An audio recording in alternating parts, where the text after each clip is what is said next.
สบายดีพ่อแม่พี่น้องงามสวยๆเศร้าอันนี้วันเสาร์เนาะถือว่าเสร็จเป็นที่เรียบร้อยเนาะบุญศีลกินทานของพวกเฮาก็ได้สรุปขายเขาวบุญพี่น้องได้30,000กว่าบาทแล้วก็มีเงินต่อยอดเงินเดือนละ100บ่ทันสรุปเนาะเพราะว่ามื้อนี้ก็มีงานบวชเฉพาะบวกคำอยู่เซโนหรืออยู่บ้านได้นะเขาบ่ได้ไปพี่น้องให้เพิ่นมาไทยหน้าให้พี่น้องสิปูมะกะโพดให้เบาที่มาไทยนะไทยให้ยาตาย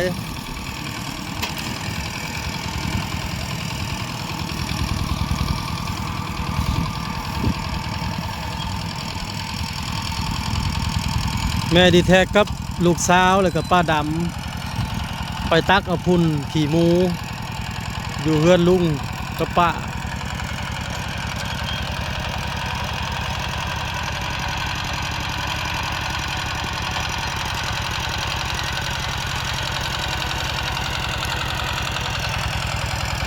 โมเฮากับบ่ทันแล้วเด้อพี่น้องยังให้หนึ่ง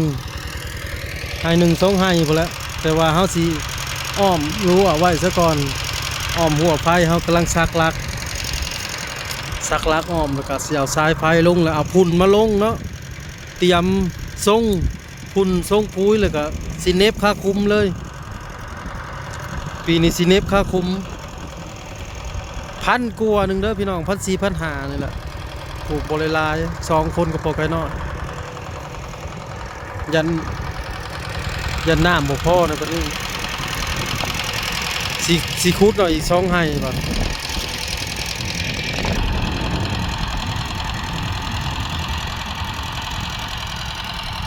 ไถมันจากไถยากพี่น้องหญ้ามันลายปลูกไก่น้อยมากเลย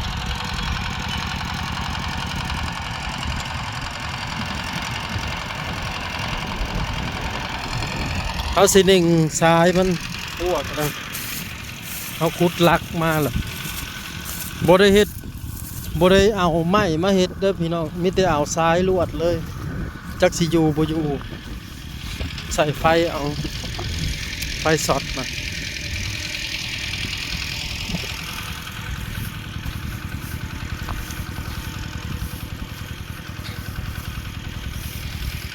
สิเอาอีก2ให้ว่ะแผนการเสียพุ่นมาลงซะก่อนสิขุดต่ออีกพี่น้องขุดมือหนึ่งคือสิแล้วเพราะว่า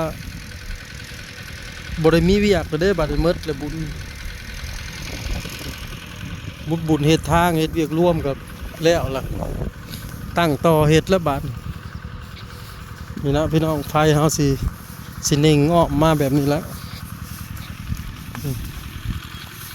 ซักลักเอาเขาเจ้าว่าใช้ไม้เป็นไฟโบแลนใช่ปะมันเริ่มแดดแล้วเด้มันพอลงมือแล้วนี่อ้อมเรียบร้อยพี่น้องลวดไฟอ้อมแล้วก็ใส่แขนถุงยางบันถุงยางมาแขนใส่นะเพื่อให้งัวเห็นเด้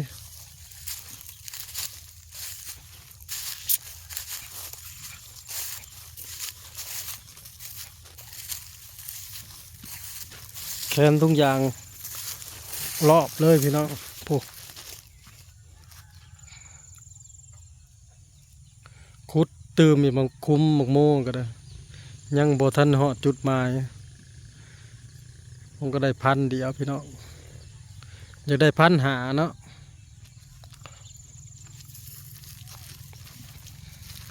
ยำแรงๆพี่น้องเฮ็ดแต่เช้าพอแล้วลบแรงลงมาเฮ็ดต่อ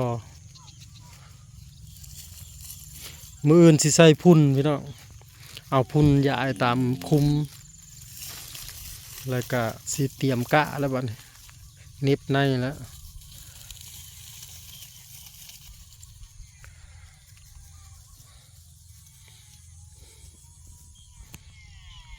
ขุดแล้วมื้อละเช้านี่พี่น้องคุมหมักโมแล้วก็รอบแรงแล้วก็ทรงพุ่นควรพุ่นใส่ปุ๋ยทรงปุ๋ยพี่น้องเตรียมสิเน็บในมืออื่นมือฮือคือสิแล้วเนาะเน็บแดดอะไรมือนี่นะพี่น้องเอ้ยผู้3 โมงเลยยังแดดกล้าอยู่ให้เบาที่เพิ่นมาซอยเนาะซอยอันทรงพุ่นซอยพี่น้องเพราะว่าเฮากับพอไก่น้อยยันบ่ทันอยากให้มันแล้วมืออื่นเนาะทรงแต่ก็เน็บในเลย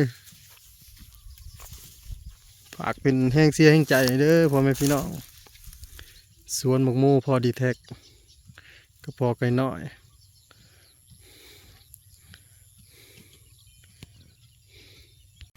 เขาก็แล้วซองให้ทรงพุ่นทรงผุยเนาะให้มันเข้ากัน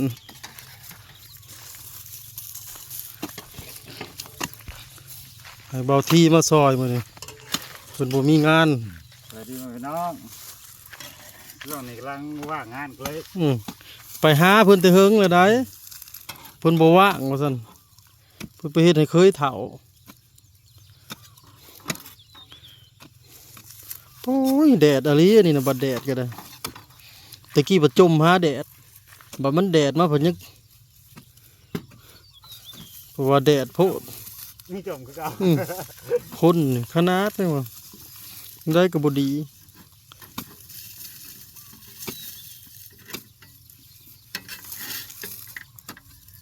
คันจะคักแล้วเฮ็ดสองข้างยุดบาดนี่มาข้างนี่เอา4 บาทตัวนะจึกแม่นแล้ว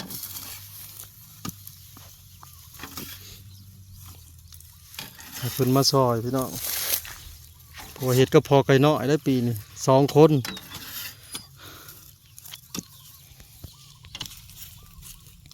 สั้นลงมาซอยบ่สั้น4 โมงกว่าเลยได้ยังแดดขนาดมื้อวานนี่ก็มื้อนี้แดดแห้งกว่ามื้อวานนี่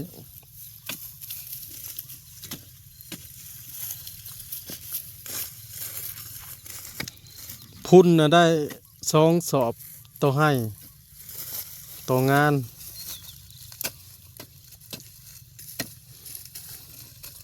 ว่าสิเน็บมืออื่นพี่น้องเน็บใน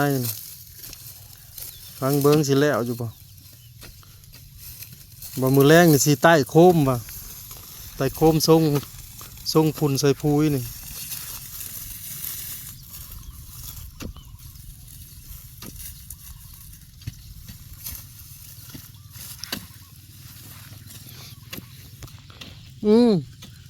จังว่าเขาอยู่เกาหลีนะบ่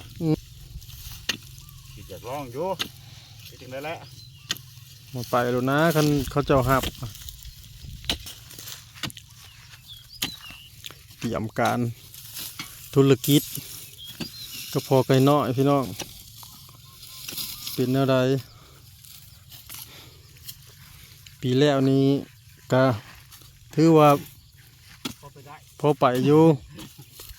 ปันคันบ่คันไข่เทิงเอาได้ปีแล้วนี่เนาะไข่ได้ไข่เทิงน่ะบ่ได้จักดิ400 ก็คุ้มเฮ้ยไข่หนึ่งนะบ่มันโต่งล้มบ่ตัวนั้นน่ะหรืออะไรมันโต่นล้มลงมาเด้มีตัวบ้างจังว่ามันจึงเป็นอะไรให้เดียวนะเราก็มีมะกะโพดแน่กะโพดก็ลงลายในปีแล้วนี่พุ่นก็บ่พอได้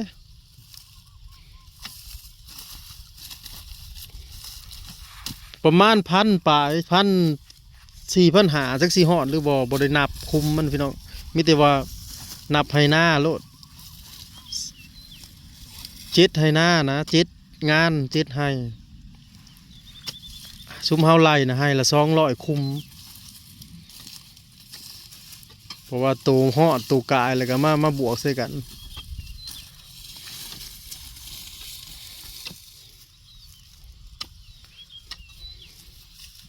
เมดิแท็กเฮ็ดข้าวปุ้นนะซื้อข้าวปุ้นมา3 โลแล้วเพิ่นเฮ็ดใช้น้ำปลากระป๋องน้ำกะทิปลากระป๋องแล้วเพิ่นให้ขึ้นไปกินนะที่ว่าค่ำพอสิส่วนขึ้นเฮ็ดแล้วจังขึ้นว่าซั่น แดดกำลังอ่อน